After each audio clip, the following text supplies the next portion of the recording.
Hey everybody, I'm David with Bolivar Live, and once again, we're here with Aran and Franklin, a show we do every week. And over the last 2 or 3, 4 months, I think we've been really harping on talking about the TWIA because Chandra was on the board. She's a free person now. She ran out her term, as many as she could have, and so. But now we're going to bring you information on the team, the people that make up Aran and Franklin, because it it it's not one person can do everything. It takes a team of people, and so if whether you're doing home construction or you're getting certificates or you're doing engineering or you're doing drainage, there's different people that take care of different things. But today we're going to start off with Dave, and he's been on some of the shows here, and I'm going to let Chandra introduce him and talk about how long he's been here, and then we'll get Dave on here to talk about exactly what he does for Aran and Franklin. Thanks, David. So, Dave is my right hand. He's one of the Franklins in Aran and Franklin. He's my baby brother. I've known him his whole entire life. He said I've been bossing him around ever since he was born, so he might as well get paid for it. So he came on in 2011, and when my dad and I were about to transition the company, we started transitioning the company in 2012, and I took over in 2013. So Dave's been with us through that whole transition. Kind of took my mom's role at first because she stepped out in 2008-9. She still helped out a little bit. We had one interim business manager that came in. But Dave came in as business manager, then he moved to general manager. Now he's my COO. So like I said, he's my right-hand man. Anything operationally, he kind of handles. So I'll kind of leave it there and let him tell you a little bit more specifically about what his role entails and kind of how he fits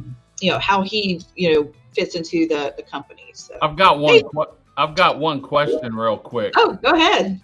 What's it like working with family, David? Well, it's interesting. It presents some unique challenges from time to time, but at the end of the day, when you're working with somebody you can trust, it makes it, and Chan and I think very parallel. That's why we try to get opinions outside of her and I, because we think a lot alike. Is that because of the engineering background y'all both have? Well, I'm more, Chan's the engineer. I'm started out more in the construction. And, that's right. You had a construction company. And had a lot of practical, on-site experience that I brought in. Because in an engineering firm, you have people sitting in chairs looking at lines and boxes, and a lot of times in the field, they don't really know how that translates. And there's a lot of, and that's one of the things that I kind of do is I'll kind of liaison between the builders, the engineering team, the architect, what they want to do, how we feel like it needs to come together, and then what can feasibly be done in the field to make that all happen. So yeah, Dave speaks contractor. They can translate between the engineering team and the technical side, and what is that contractor really saying? Right. So he's great at right. that. And we have a lot of really good contractors we work with, and they're very knowledgeable. And sometimes when they start talking to some of our younger engineer or drafts people, they can be talking about things and using different lingo and different terminology that really kind of confuses them. So sometimes we'll sit in, or they'll ask me, hey, what does this mean? And so we can kind of walk through all those. But yes, it's dealing with the contractors and the clients is one of the big things that I do. Just kind of overseeing the day-to-day operations of the company, the profit and loss. Another thing that is really is liability on us. We're an engineering firm. We're designing people's homes, the biggest investment they're going to make. Right. And we're dealing with sometimes contractors that we're familiar with and we have a high degree of comfort with. And sometimes it's somebody new that we're having to try to get on board to do things the way that we feel that they need to be done. Engineers, a lot of times, it's like if you go to the doctor, you have one that wants to do holistic, one that wants to give you some pills and another that wants to cut. So engineers are very similar. There's different ways to fix the same problem. So it's just what we're comfortable with and what we've been doing for the last 25 years that's worked for us and been successful that we try to implement with those guys. And that can be a challenge sometimes. I've been doing it this way for 40 years. Well, I'm sorry, you weren't doing it quite right for 40 years, but we're going to get you on that. Change. I mean, things change too. That's yeah. Codes change. And down here on the coast, I know we've had builders here on Bolivar come in that have built up in East Texas or different areas.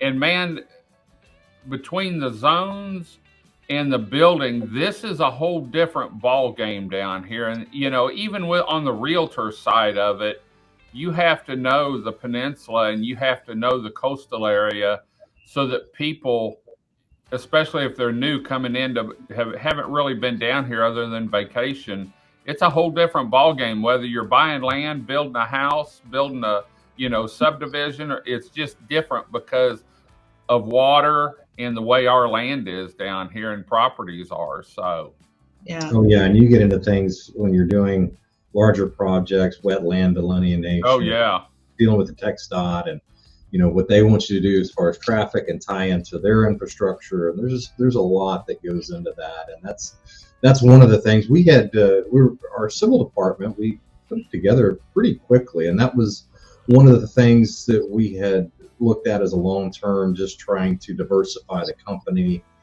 in order, because we had a lot of our eggs just in the windstorm basket. Right. And the real estate market kind of starts coming down like it has been recently, then that affects, interest rates go up. People don't want to build they're not as inclined to build. They're waiting on interest rates to come down or waiting on the economy to improve, or real estate to get better. And so that's one thing that's really kind of been a factor on us. So in order to diversify that, we've kind of gotten into other things. And civil really came together quick. We put the right people in the right positions, and we've had some learning curves, but we've gotten through them all. So great. Well, I know when you do get over here, it's always a lot of knowledge and learning on my end between dealing with realtors and I've learned more about TWIA over the last 3 or 4 months than I've ever learned. And every time you and I've talked, Dave, about something, there's always some knowledge taken out. And so, do people you're mainly with contractors then? So a homeowner or a property owner, if they have a question, they probably won't talk to you. Maybe not initially. It usually works its way up. So it usually starts with the coordinator. If the coordinator can't answer, then it goes to the inspector manager. And then if that's, maybe it may be just a straight engineering question, but a lot of times I get questions over plans or how can they do something different? Every job you do, there's a change. Right. There's a change in the plan. You go out and you start putting pylons in the ground, start hitting things. I mean, whatever, you don't know what's under the ground. So, sometimes they start framing the house up too, and they go, "Oh, if I could just change this view," because they want a certain view. Once they kind of get it framed, they say, "Oh, this isn't the view I thought I was going to have," and they want to reconfigure things. Move a window over, and that just changed the whole outlook on the engineering part. Yeah, but I mean, you're trying to give people their dream home too. You're trying to give them. You're trying to take what's in their mind and in their heart, and bring that to reality. And like Dave was saying, we have a lot of good value engineering as well, between his knowledge as a contractor, and our ability to come up with different solutions. I mean, we're not just a rigid one solution company. Like we pride ourselves on being problem solvers, and Dave's great at that. I mean, he's a really good problem solver. He's really good at problem solving with the clients and really getting down to the crux of whatever their issue may be, whether that's on the design side or on any kind of internal problems that they may be having dealing with our firm.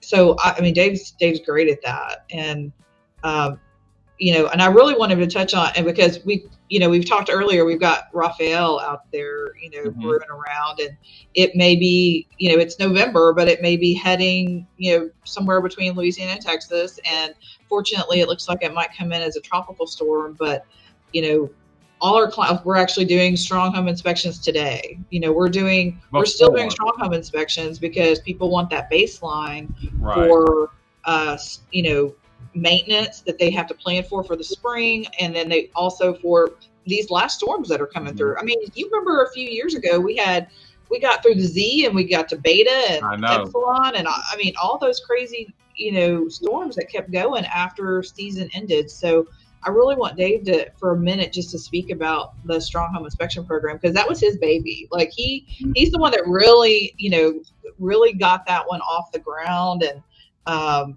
really thought through that whole process. So I want to give that back to him and let him tell a little bit about that. Okay. Yeah, and I can tell you. So the biggest thing is after these storms and I'll be a case in point. I had damage to my roof during the latest hurricane, and I'm still dealing with it, trying to get my roof replaced. And I've been through 3 or 4 different people. Luckily, I had all the information before. We went out and looked at it afterward. Chandler did her assessment. She said, "Yeah, okay, there's problems here," and this has been 3 months, and I'm still dealing with it. If I didn't have all of that, it would just be a no. So and so what the Strong Home Inspection is for is, especially a lot of our customers, it's a second home. They have a second or third home, investment property. They're not there all the time. They have people coming in using the property, and they're not sure exactly what the condition. And a lot of people, you can literally look at something and say, okay, well, that looks okay. And then I could look at it and say, oh, you got a problem. That's a problem. So, you got a maintenance issue. So we can dive into that. I want to do another show on that, because with Burl this year, we had a lot of new people because we really hadn't had any storms, close calls or anything in the last couple years. And Burl really opened the eyes for a lot of people. One, not realizing how hard 55 or 60 mile an hour winds are, or wind gusts up to 100 mile an hour. And what it means when you may be isolated because the ferry may shut down and Highway 87, was probably going to flood.